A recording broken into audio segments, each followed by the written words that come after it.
जय हिंद। आप सभी भाई बहनों का मेरे क्षत्रिय राजपूताना चैनल में स्वागत है। अगर आपको मेरी ये ऐतिहासिक वीडियो पसंद आए तो कृपया मेरे वीडियो को लाइक करें और प्लीज़ मेरे चैनल को सब्सक्राइब करें। धन्यवाद। आज का ऐतिहासिक टॉपिक है कि सिख राजपूत कौन है। तो आइए जानते हैं कि ये हिंदू राजपूतों के वंशज कैसे सिख बने। यह बात उस समय की है जब भारत पर मुगल बादशाह जहांगीर का राज्य था। उस समय के बहुत राजपूत राजा मुगल बादशाह जहांगीर की अधीनता सहन नहीं कर सकते थे। इसलिए बहुत रियासतों के राजपूत शासकों ने मुगल बादशाह जहांगीर का विद्रोह करना शुरू कर दिया। यह बात जहांगीर सहन नहीं कर सकता था, इसलिए उसने मुर्तजा खान को भेजकर राजपूत राजाओं को गिरफ्तार करने का हुक्म दिया। इन हिंदू राजपूत राजाओं में मारवाड़, मालवा और खानदेश के कुछ रियासतों के राजपूत राज परिवार भी शामिल थे। इसके अलावा इन राजपूतों में कहलूर, नाहन, हडूर, कटौच की रियासतों के राजा भी शामिल थे। इन सभी राजपूत राजाओं में को ग्वालियर के किले में बंदी बनाकर रखा गया। उस समय ग्वालियर की कैद बहुत ही बदनाम कैद मानी जाती थी। कोई भी कैदी यहाँ से जीवित नहीं जा सकता था। ग्वालियर को शाही कैद खाना भी कहा जाता था, क्योंकि उस समय यह केवल शाही कैदियों का रहने का स्थान था, अर्थात यहाँ केवल शाही कैदियों को रखा जाता था। ग्वालियर के किले में इन बेकसूर राजाओं पर बहुत जुल्म होते थे। खाना भी माप तोल कर दिया जाता था। इन बेकसूर राजाओं को केवल यही कसूर था कि इन्होंने मुगलों की अधीनता स्वीकार नहीं की और राजपूताने के गौरव को कायम रखा।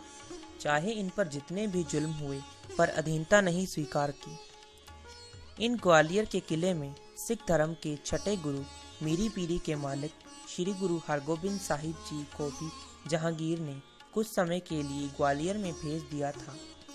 यानी ज्ञान सिंह के अनुसार गुरु जी ने 11 वैसाख संवत 1674 विक्रमी को 5 सिंहों के साथ ग्वालियर में प्रवेश किया था। गुरु जी के किले में प्रवेश करते ही सभी हिंदू राजपूत राजाओं के मुख पर खुशी छा गई। गुरु जी के आने से बंदी राजाओं को सहारा मिला और आत्मिक शांति मिली।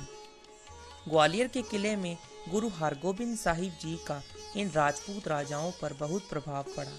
गुरु जी रोज ज्ञान के मोती इन राजाओं की झोली में डालते और इन्हें उस परमपिता परमात्मा का सच्चा ज्ञान देते, वो परमात्मा जो सब में विराजमान है।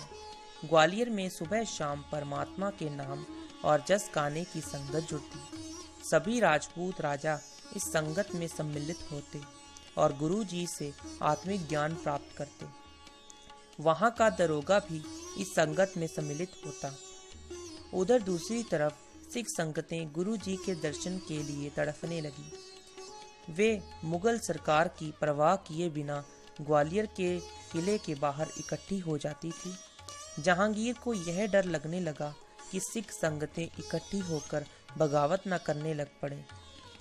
वो जानता था कि सिख अब शस्त्रधारी कौम बन चुकी है।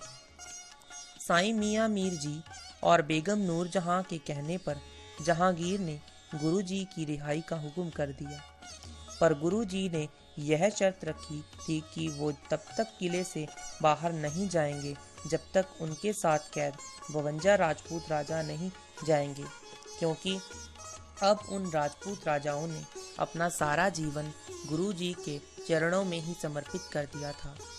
यह सोच विचार कर जहांगीर ने कहा कि जितने राजपूत गुरु जी का पल्लू पकड़ सकेंगे वही किले से बाहर जाएंगे, बाकी जो बच जाएंगे वो ग्वालियर में ही रहेंगे। यह देख गुरु जी ने 52 कलियों वाला चोला पहना। सभी राजपूत राजा एक एक कली पकड़कर किले से बाहर आ गए और हमेशा के लिए ग्वालियर से आज़ाद हो गए। इसके बाद उन हिंदू राजपूत राजाओं ने अपना पूरा जीवन सिख धर्म के लिए समर्पित कर दिया। इन राजाओं में राजपूताने के 36 कुल में से बहुत से वंश शामिल थे, जो कि इस प्रकार हैं: चौहान राजपूत, परमार, पुआर, पवार राजपूत, राठौड़ राजपूत, जसवाल राजपूत, डोगरा राजपूत, जंजोआ राजपूत, भाटी राजपूत जिन्हें भट्टी भी कहा जाता है, परहार राजपूत, तूर राजपूत जिन्हें तोमर भी कहा जाता है, डोड राजपूत, राणा राजपूत, मीन्हा राजपूत, सरोआ राजपूत। इस प्रकार ये हिंदू राजपूत राजाओं के वंशज सिख बने। आगे इनके वंशजों ने अनेक वीरता और साहस भरे कारनामे दिखाए जिनका सिख इतिहास गवाह है। सो धन्यवाद।